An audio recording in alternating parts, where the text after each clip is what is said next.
বৈষম্যের বিরুদ্ধে আমরা আন্দোলন করেছি। বৈষম্যের বিরুদ্ধে আন্দোলন যদি করে থাকে রংপুরের সারা দেশের মধ্যে একমাত্র জনপ্রতিনিধি যিনি রংপুর সিটি কর্পোরেশনের মেয়র এবং পরিষদ, আমরা এই আন্দোলনে সমর্থন দিয়ে সব ধরনের সহযোগিতা করেছি। আজকে একই দেশে কয় আইন ভাই, আজকে একটা দেশে কয়টা আইন, কিভাবে দেশ চলছে? আজকে ঢাকা দক্ষিণের মেয়র আমাদের ইশরাক সাহেব, উনি মেয়র হোক, এটা আমরা স্বাগত জানাই। আজকে চিটাগাংয়ের মেয়র যারা ভোটে অংশগ্রহণ করে ভোট বয়কট করেও তারা আজকে মেয়র হয়েছে, তাকেও আমরা স্বাগত জানাই।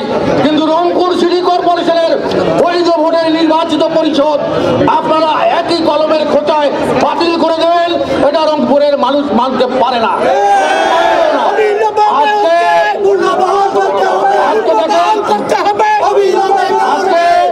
একটা স্থানীয় সরকার মন্ত্রণালয়ের মধ্যে ইউনিয়ন পরিষদ, উপজেলা পরিষদ, পৌরসভা এবং সিটি কর্পোরেশন, জেলা পরিষদ, এই 5টা অর্গান নিয়ে স্থানীয় সরকার প্রতিষ্ঠান চলে।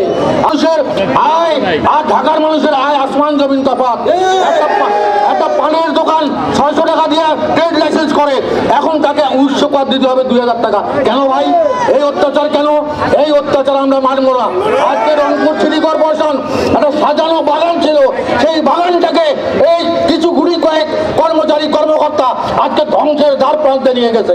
আজকে মোস্তাফিজুর রহমান মোস্তফা যে ফাউন্ডেশন তৈরি করে গিয়েছিল, আজকে সেই গাড়ি সেই ঘোড়া দিয়ে আপনারা কোনোভাবে টাল বাহনা করে চালাচ্ছেন।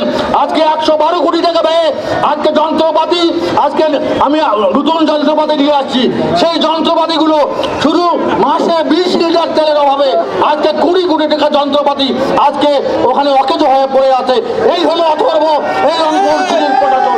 প্রিয় ভাই আমার, এই প্রশাসন যদি আরো থাকে কিছুদিন, তাহলে এই সিটি কর্পোরেশনের হয়তো ওই ইট আর পাথর থাকবে, কোনো কিছু থাকবে না। ভাই আমার, আমাদের রংপুরবাসীর কাছে আমার অনুরোধ, দল ও মত নির্বিশেষে সবাইকে নিয়ে ঐক্যবদ্ধ প্রচেষ্টার মাধ্যমে এই ধরনের স্বৈরাচারদেরকে বিচারিত করে জনগণের প্রতিনিধিত্ব এখানে তৈরি করতে হবে। ভাইরা আমার, আজকে আপনারা কথায় বলেন দিনের ভোট রাতে করছে, আপনারা আমির নির্বাচন করছে, কে করেছে? এই বিভাগীয় কমিশনার, এই জেলা প্রশাসক, এই পুলিশ সুপার, তারা করেছে ভোট। আজকে জনগণের উপর আপনারা দোষ দেন। আমি তত্ত্বাবধায়ক সরকার প্রধান এবং স্থানীয় সরকার উপদেষ্টাকে বলবো যে আপনারা 7 দিনের মধ্যে রংপুর সিটি পরিষদকে আপনারা অবিলম্বে পূর্বের মতো কার্যকর করবেন, এটা আমরা প্রত্যাশাও করি। আর যদি না করেন, ঈদের পরে 12 অথবা 13 তারিখ থেকে লাগাতার কর্মসূচি হবে এবং এই সিটি গেটের সামনে মঞ্চ হবে।